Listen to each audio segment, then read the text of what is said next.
প্রিয় শিক্ষার্থীরা, আসসালামু আলাইকুম। নবম শ্রেণীর গণিত টিউটোরিয়ালে তোমাদের সবাইকে স্বাগতম। আজকে বাস্তব সমস্যা সমাধানে সহজ সমীকরণ এখান থেকে আলোচনা শুরু করব। এই অভিজ্ঞতায় শিখতে পারবে। তো এই অভিজ্ঞতা শেষে তুমি কি কি শিখতে পারবে সেটা লক্ষ্য করো। দুই চলকের একঘাত সমীকরণ, এক চলকের দ্বিঘাত সমীকরণ সমাধান, লেখচিত্রের সাহায্যে দ্বিঘাত সমীকরণ সমাধান, দুই চলকের একঘাত ও এক চলকের দ্বিঘাত সমীকরণ সমাধান। এই বিষয়গুলা তোমরা শিখতে পারবে। বাস্তব সমস্যা সমাধানে সহজ সমীকরণ। গাণিতিক সমস্যা সমাধানের জন্য বীজগণিতের অন্যতম গুরুত্বপূর্ণ বিষয় হলো সমীকরণ। তোমরা ইতিমধ্যে পূর্বের শ্রেণীগুলোতে সরল সমীকরণের ধারণা পেয়েছ। এক চলক বিশিষ্ট সরল সমীকরণ সমাধানের কৌশলও তোমাদের জানা।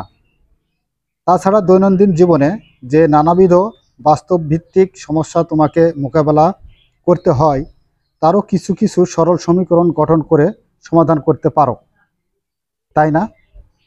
যে সমীকরণগুলো তোমাকে গঠন করতে হয় তার সবগুলো কি এক চলক বিশিষ্ট হয়, নাকি কোনো কোনো ক্ষেত্রে দুই বা আরও বেশি চলক বিশিষ্ট হতে পারে?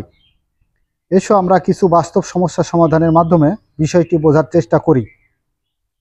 দুই চলক বিশিষ্ট সরল সহসমীকরণ গঠন ও সমাধান। নিচের ছক 5.1 এর সমস্যাগুলো সমীকরণ গঠন করে সমাধান করার চেষ্টা করো। তো দেখো, নিচে কিছু বাস্তব সমস্যা দেওয়া আছে। সেই বাস্তব সমস্যাটা আমরা সমীকরণে প্রকাশ করব এবং তার পরবর্তীতে সেটা সমাধান করব। বাস্তব সমস্যা 1, দিয়াশলাইয়ের 20টি কাঠি দিয়ে কয়টি আলাদা আলাদা বর্গ তৈরি করা যাবে?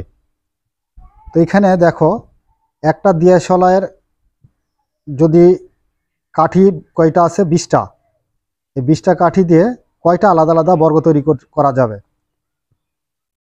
তো সেটাকে আমরা এখানে ধরে নিতে পারি। ধরি x সমান বর্গ সংখ্যা। তার মানে x এর মান যেটা হবে সেটা হচ্ছে কি বর্গ সংখ্যা, মানে যে কটা বর্গ আমরা তৈরি করতে পারবো। এরপরে আমরা জানি যে বর্গের পরিসীমা, অর্থাৎ একটা বর্গ তৈরি করতে হলে কয়টা কাঠি লাগবে।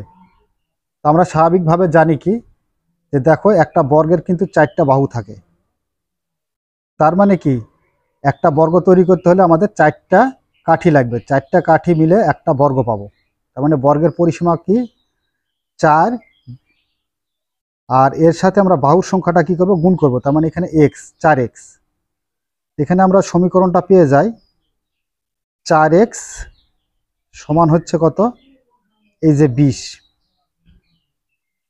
তার মানে 4 দ্বারা যদি আমি 20কে ভাগ করি তাহলে পেয়ে যাব x এর মান, অর্থাৎ কয়টা বর্গ সংখ্যা পাবো, সে বর্গ সংখ্যার পরিমাণটা পেয়ে যাব। তো এখানে সমাধান করতে বলছে এটার। আবার এর সমাধানটা দেখে নাও। 4x সমান যদি 20 হয় তাহলে একটা x সমান কত হবে? একটা x সমান হবে 20/4।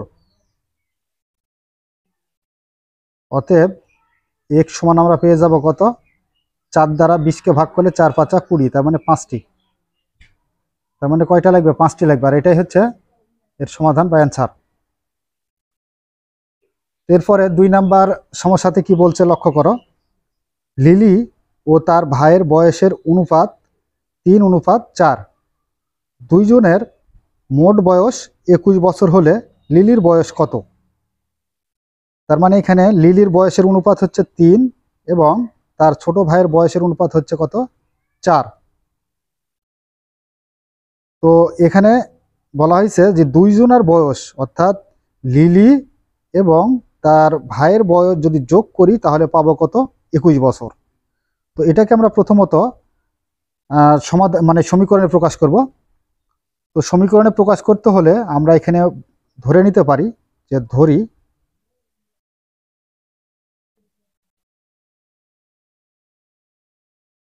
লিলি ও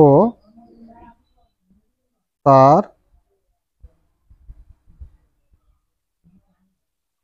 ভাইয়ের বয়স।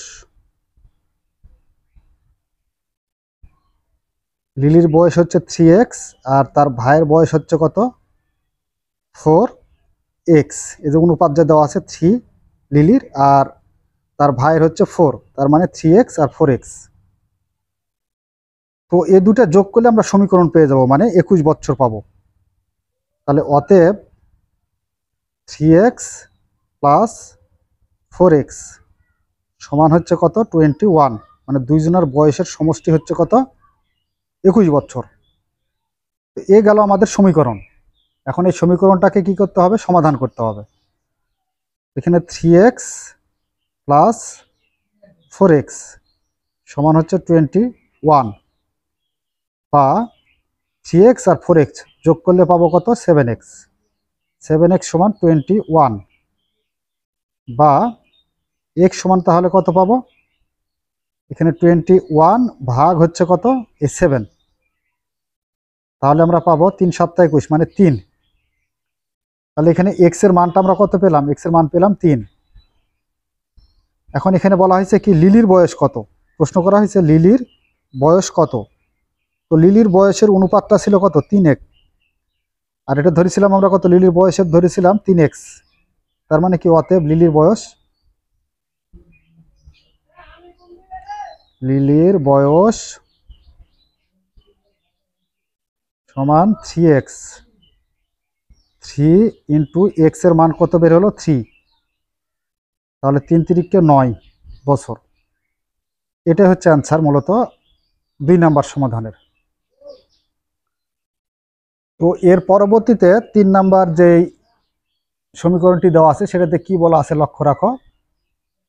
এখানে বলা আছে 3 নাম্বারে, সেতু দোকান থেকে 18 টাকায় 2টি ইরেজার ও 1টি পেন্সিল ক্রয় করে।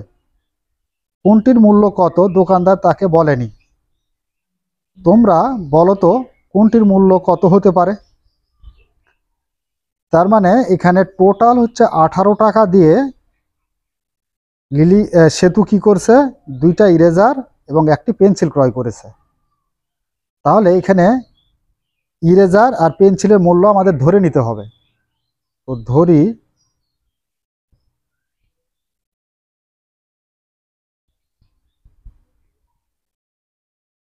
ইরেজারের মূল্য x টাকা ও পেন্সিলের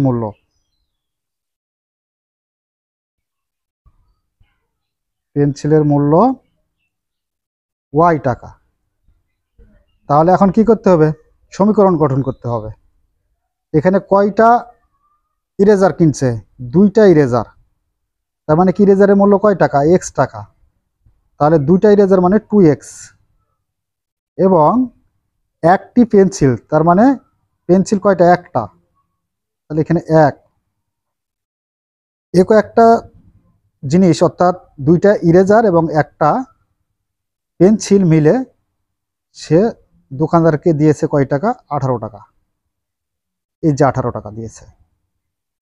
এটা হচ্ছে মূলত আমাদের সমীকরণ। এখন এই সমীকরণটাকে সমাধান করতে হলে দেখো, যেহেতু এটা চলক কিন্তু 2টা, এখানে একটা চলক, এখানে একটা চলক, y একটা চলক আর x একটা চলক, 2টা চলক। আর উপর করাগুলা কিন্তু আমি একটা চলক পেয়েছি, এখানে x, এখানেও x, একটা করে চলক পেয়েছি। তো দেখো এখানে আমরা এক কাজ করতে পারবো, যে যদি x ইকুয়াল 1 ও y ইকুয়াল, এখানে x ইকুয়াল যদি 1 হয়, তাহলে যে এই সমীকরণ যেটা হয়েছে, তাহলে 2 এক করতে 2 হবে। এখানে x এর মান 1 যদি হয়, x এর মান যদি 1 হয় আর 1 দ্বারা 2কে গুণ করলে 2, আর এখানে y এর মান যদি আমি 16 ধরি, তাহলে আমি 18 মিলাইতে পারবো। এক কথা 18 মিলাইতে হবে। তাহলে এটার মূল্য হবে কত? 16।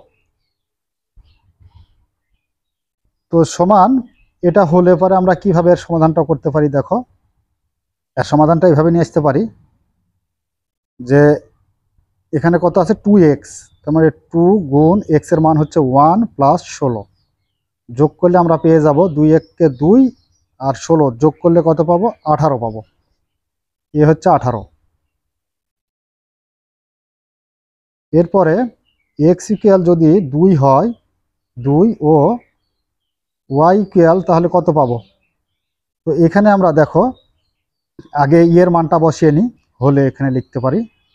হলে আগে আমরা লিখব কিসের মান, এই যে 2 আছে 2 লিখব, ইন্টু x এর মান কত ধরলাম 2, তাহলে এখানে 2 যোগ 2 দুগুণ কত হচ্ছে 4, 4 আর এখানে আমাদের 18 পুড়তে লাগবে কত, এই যে 18 পুড়তে লাগবে কত, তাহলে 14 লাগবে, 14। তাহলে এখানে y এর মান হবে কত 14। তো x ইকুয়াল 2 এবং y ইকুয়াল 14 হলে আমরা এর মানটা কত পেয়ে যাব, 18 পেয়ে যাব। এবার x ইকুয়াল 3 ও y ইকুয়াল, তাহলে এখানে আমরা এইভাবে নিতে পারি। হলে আমরা y এর মানটা পরেই বসাই, 2 গুণ x এর মান কত ধরছি 3 ধরছি, তাও x এর মান কত ধরছি 3, তো এখানে x এর পরিবর্তে 3 প্লাস, তাহলে 3 দুগুণ 6 আর 18 পুড়তে লাগবে কত, 18 পুড়তে লাগবে হচ্ছে 12। তাহলে এখানে এই যে দেখো 6 আর 12 যোগ করলে আমরা পাবো কত 18। তো এইভাবে অসংখ্য মান হতে পারে কিন্তু। তো দেখো এখানে x এর মান একবার 1 আসছে, একবার 2 আসছে, একবার 3 আসছে, আবার y এর মান একবার আসছে 16, একবার 14, একবার হচ্ছে তোমার 12। এখানে x এবং y এর মান নির্দিষ্ট নেই কিন্তু, তার মানে কি এক এক সময় এক একটা মান পরিবর্তন হচ্ছে। তার মানে নির্দিষ্টভাবে আমরা একটা ইরেজারের মূল্য কত এবং একটি পেন্সিলের মূল্য কত সেটা আমরা বলতে পারলাম না, কারণ এর মানটা পরিবর্তনশীল। এর পরবর্তীতে কি আছে আমরা দেখি। 115 পৃষ্ঠার পর্যবেক্ষণ ক নাম্বারে বলছে কি, 1 নাম্বার সমস্যাটি সমাধানের জন্য ড্যাশ চলক বিশিষ্ট সমীকরণ গঠন করেছি। তো আমরা প্রথমে 1 নাম্বার যে সমীকরণটা গঠন করেছিলাম সেটা কিন্তু চলক ছিল একটা। তো কিভাবে একটা ছিল লক্ষ্য করো, এই যে 1 নাম্বারের চলক কিন্তু এখানে আমাদের x আছে, এখানেও x, সব ক্ষেত্রে x আছে এবং মান পাইছি কয়টা, একটা। এবং 2 নাম্বার সমস্যাটি সমাধানের জন্য আমরা চলক পাইছি x, তার মানে একটা চলক, আর এর সমাধানের বা x এর মান পাইছি কয়টা, একটা। এবং 3 নাম্বারের জন্য আমরা এর চলক পাইছি কিন্তু দুইটা, একটা হচ্ছে y আর একটা x আর একটা হচ্ছে y, এবং এর মান পাইছি কিন্তু অসংখ্য মান পাইছি। x এর মান একবার 1 পাইছি, 2 পাইছি, 3 পাইছি, y এর মান পাইছি 16, 14, তারপরে হচ্ছে 12, আরও অসংখ্য মান বের হতে পারে। তো এভাবে অসংখ্য মান পাইছি কিন্তু 3 নাম্বারে। 1 নাম্বার সমস্যাটি সমাধানের জন্য একটি চলক বিশিষ্ট সমীকরণ গঠন করেছি এবং চলকের মান একটি মান পেয়েছি যার দ্বারা সমীকরণটি সিদ্ধ হয়। খ নাম্বারে বলছে 2 নং সমস্যাটি সমাধানের জন্য চলক কয়টা পাইলাম, একটা পাইলাম। তো এক চলক বিশিষ্ট সমীকরণ গঠন করেছি এবং চলকের একটি মানও পেয়েছি যা দ্বারা সমীকরণটি সিদ্ধ হয়। নাম্বার গ, 3 নাম্বার সমস্যাটি সমাধানের জন্য আমরা কয়টা চলক পেলাম, দুইটা। তো দুইটা চলক পাইছি, এখানে লিখতে পারো 2। সমীকরণ গঠন করেছি এবং চলকের অসংখ্য মান পেয়েছি, এর মানটা কি পেয়েছি, অসংখ্য মান পেয়েছি যার সবগুলো দ্বারাই সমীকরণটি সিদ্ধ হয়। এক্ষেত্রে চলকের নির্দিষ্ট কোনো মান বের করতে পারি নাই। চলকের কি আমরা 3 নাম্বারে কোনো নির্দিষ্ট মান বের করতে পারলাম না। তো প্রিয় শিক্ষার্থীরা, আগামী পর্বে আমরা সেতুর সমস্যাটি সমাধানের মাধ্যমে x এবং y চলকের নির্দিষ্ট যে মান বের করা দরকার সে মানটা বের করে সে সমস্যাটি সমাধান করব এবং ইরেজার ও পেন্সিলের মূল্য আমরা সহজে বের করব। তো এই বলে আজকের মতো ক্লাস এখানে শেষ করছি। ধন্যবাদ সবাইকে।